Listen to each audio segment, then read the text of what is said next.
크리스찬 신앙의 기독교 신앙이 가장 핵심적인 거 세 가지가 있어요.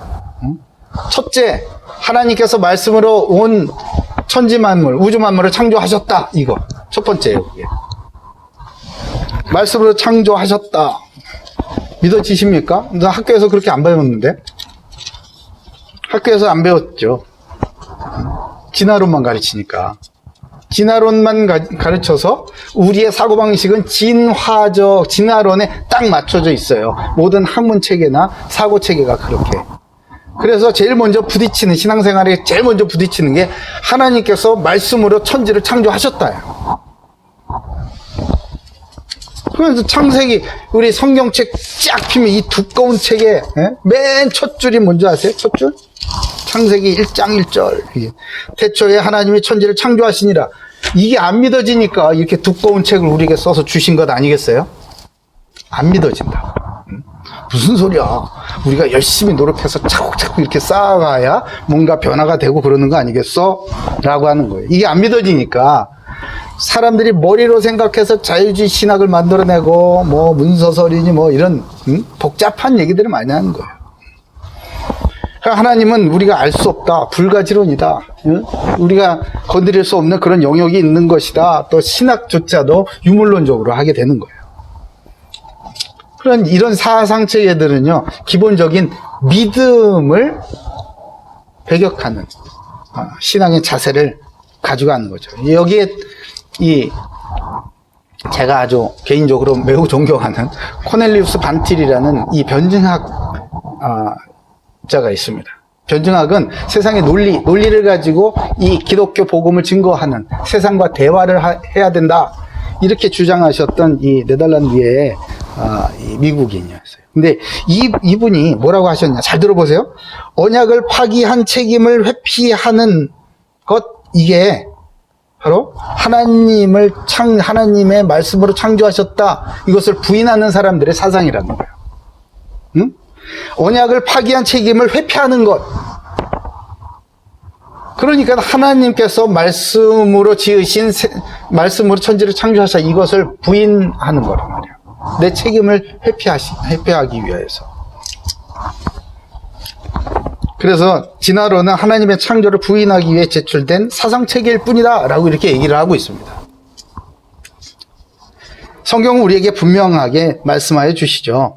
이사야서 45장 18절에 대저 여호와께서 이같이 말씀하시되 하늘을 창조하시니 그는 하나님이시니 그가 땅을 지으시고 그것을 만드셨고 그것을 견고하게 하시되 혼돈하게 창조하지 아니하시고 사람이 거주하게 그것을 지으셨으니 나는 여호와라, 나 외에는 다른 이가 없느니라. 아멘. 하나님께서 내가 여호와인데 천지를 내가 창조하였어. 아름답고 완벽하고 질서 있게 창조하였다 라고 말씀하고 계시는 거예요. 명쾌하죠. 말씀대로 믿고 순종하여서 지혜와 감동과 교훈을 주는 그냥 참고서 정도가 아니라 저와 여러분을, 믿는 저와 여러분을, 특별히 오늘 세례받은 우리 김지용 자매를 하나님의 천지 만물을 창조하신 하나님의 말씀 성취의 증인으로 세워지는 복을 주시기 위함 아니겠습니까? 이 축복을 우리가 다 받읍시다. 말씀 없이 우리가 어떻게 살아가겠느냐 말이에요. 두 번째, 기독교 신앙의 핵심 두 번째는 바로 예수님의 성육신과 십자가 죽으심. 아니, 예수님의 성육신, 이게 뭐냐면요, 그 하나님, 영이신 하나님께서, 말씀이신 하나님께서 육체를 가지고 우리 가운데 태어나셨다는 거예요. 엥? 이건 또 말이 돼? 응? 믿어지십니까? 이런 것들이요, 생생하게 여러분에게 믿어지기를 주님의 이름으로 축복합니다. 이게 기독교인이에요. 아, 예수님께서 나의 죄를 담당하시고 나를 살리시기 위해서 저 높고 높고 거룩하고 찬란한 그 영광의 보좌를 버리시고 이 더러운 땅에 나 때문에 오셨구나. 나 때문에. 나 살리러. 이게 믿어지는 거예요. 그 영지주의자들은 또 여기에 대해서 뭐라고 그러냐면요, 반대를 하는 거예요. 아니, 무슨 예수님은 그냥 사람이다, 사람. 어떻게 그 거룩하신 하나님이 우리와 같이 이렇게 더러운 몸으로 오시겠냐. 그 몸은 몸이고 영은 영인 거야. 라고 예수 그리스도의 신성, 곧 예수님이 하나님이시다라는 이걸 부인해버리는 거예요. 인정을 안 한 거죠. 그러니까 예수님을 어떻게 바라보냐면 그냥 좋은 선생님으로 보는 거예요. 좋은 선생님, 뭐 소크라테스나 공자나 석가나 뭐 이런 현인 중에 한 사람으로 바라보는 겁니다. 이렇게 되면 우리의 신앙이 어떻게 되죠? 늘 눈에 보이는 그런 현상 혹은 우리의 육체적인 감각에 의지하여서 살아가는 것밖에 안 되는 겁니다. 이사야서 7장 14절에 그러므로 주께서 친히 징조를 너희에게 주실 것이라 보라 처녀가 잉태하여 아들을 낳을 것이요 그의 이름을 임마누엘이라 하리라. 아멘. 이 말씀이 뭐예요? 그의 이름이 임마누엘이라고요. 임마누엘이 뭡니까? 하나님이 너희와 함께 하신다. 하나님께서 너희와 함께 하시기 위하여서 이 함께 할 방법이 없는 거야.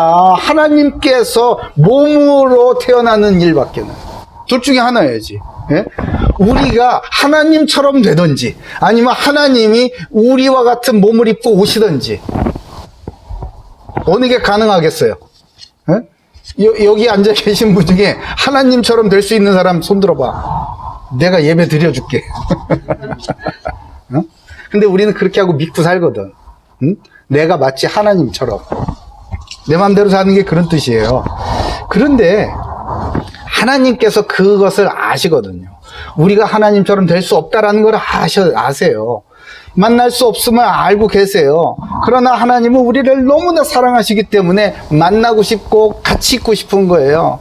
그래서 하나님, 전능하신 하나님께서, 사랑의 하나님께서 저 영광스러운 찬란한 보좌를 버리시고 우리와 같은 이런 연약한 육체에 자기 자신을 제한하고 가둬버리시는 겁니다. 그게 사랑이에요, 그게, 여러분. 요한복음 1장 14절에 말씀하시죠. 말씀이 육신이 되어 우리 가운데 거하심에 우리가 그의 영광을 보니 아버지의 독생자의 영광이여 은혜와 진리가 충만하더라. 아멘. 복음이 뭐예요? 복음이 말씀이 육신이 되어 우리 가운데 거한 것을 우리가 몸으로 누리는 게 그게 바로 복음이에요, 복음. 요한복음 14장 9절에도 이렇게 말씀하세요. 예수께서 이르시되 빌립아 내가 오래 너희와 함께 있었으되 내가 나를 알지 못하느냐. 나를 본 자는 아버지를 보았거늘 어찌하여 아버지를 보이라 하느냐.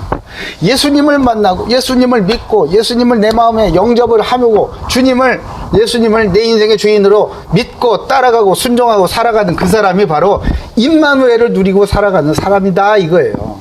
그런 사람에게 놀라운 하나님의 능력과 거룩하심이 나타날 줄 믿으시기 바랍니다. 요즘에 그런 사람이 너무나 희귀해가지고요. 여러분이 조금 믿음이 조금만 자라나죠? 그러면 확 보여요. 여러분이 조금만 은혜 받죠? 진심으로. 그러면요, 얼굴에서 벌써 달라져요, 얼굴이. 밥 먹고 막 소화도 잘 되고, 얼굴도 막 광도 막 나고요. 하는 일이 신이 나고요. 똑같이 하는데 결과가 달라. 왜요? 예수님께서 그러시잖아요. 요한복음 19장 30절에 예수께서 신포도주를 받으신 후에 이르시되 다 이루었다 하시고 머리를 숙이시니 영혼이 떠나가더라. 우리의 모든 문제를 다 짊어지시고 십자가에서 다 끝내버리셨다. 그게 무슨 문제예요? 우리가 하나님을 만날 수 없는 그 문제, 우리가 하나님과 동행할 수 없는 그 문제 말이에요. 그거를 십자가에서 다 끝내버리셨다. 그러니 하나님과 내가 이제 동행하는 임마누엘의 축복을 누리는 삶을 살 수 있게 되었구나 이거 아니겠습니까? 성경은 일관되게 예수님의 신성 예수님이 곧 그리스도시고 하나님이심을 증거하고 있습니다. 본받을 만한 좋은 선생님을 따라서 자기 구원을 위해 열심히 일을 하는 그런 종교 생활들 있죠. 열심히 하는 거. 그런 것이 아니라 예수 그리스도의 이 성육신과 십자가의 죽으심을 믿음으로 참된 자유를 얻는 참된 복음의 누림이 오늘서부터 저 여러분에게 시작되시길 주님의 이름으로 축복합니다. 세 번째 기독교 신앙의 핵심이에요. 예수님의 부활입니다. 부활하시고 승천하시고 그리고 다시 그대로 오실 것이다. 자, 예수님을 믿었어요. 믿은 사람이 이제 어떻게 살아갈 것인가는 바로 여기에 달려 있어요. 여기에 달려 있다고. 저 교회 다니는데 이게 아니란 말이에요.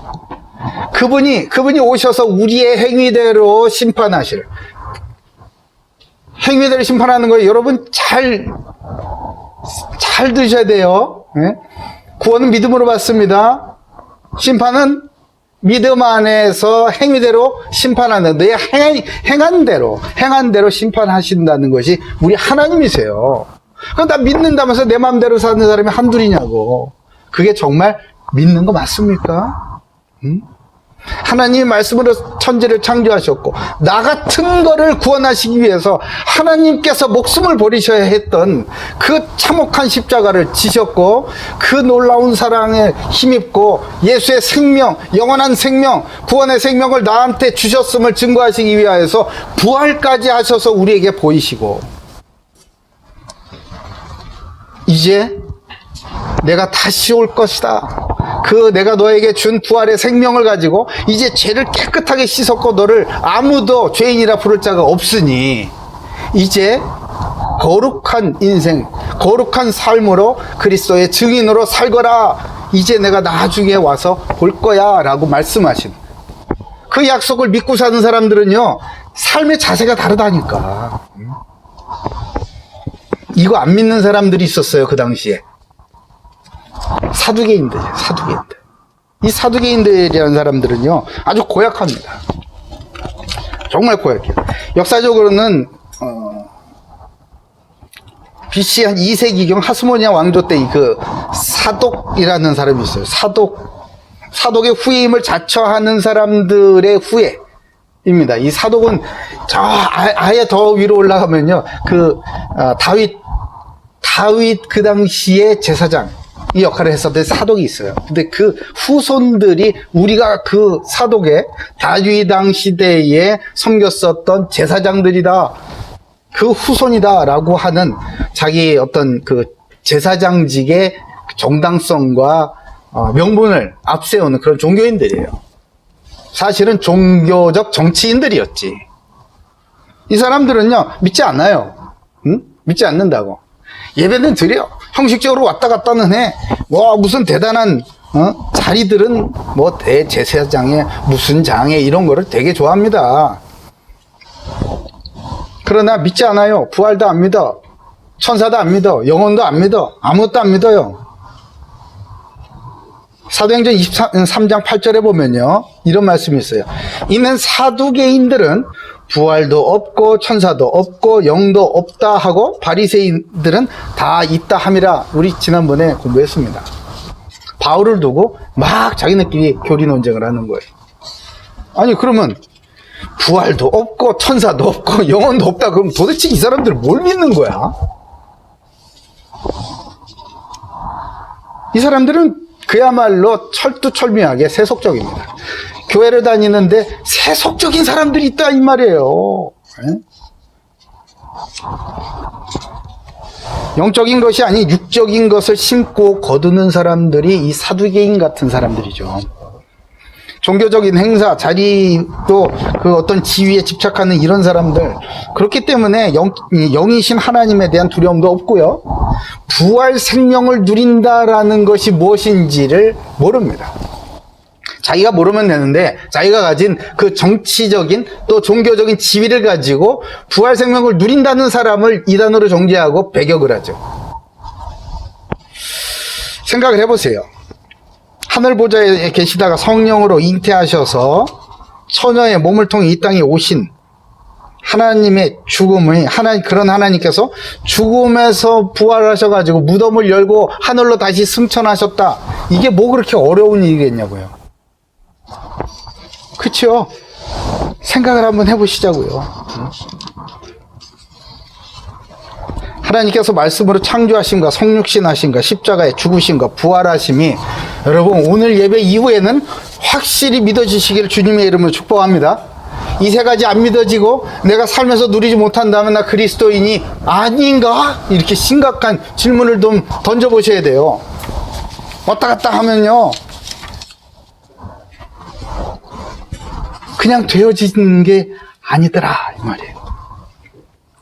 내가 기독교이다 이런 말은요, 하나님께서 말씀으로 천지 만물을 창조하셨고 타락한 인간을 구원하시기 위해서 하나님의 아들 예수께서 성육신 하셨고 또 십자가에서 죽으셨음과 성령의 능력으로 예수님께서 죽음의 권세까지도 다 이기시고 무덤에서 부활하셨고 지옥에까지 우리의 생명을 구원하셨음을 선포하심을 믿는 것이에요. 오늘 세례받는 이 김종자매는 이 세 가지를 꼭 믿고 삶에서 매일매일 누리는 하나님의 자녀가 되시고 그리스도의 증인으로 서시는 큰 은혜가 있기를 주님의 이름으로 축복합니다.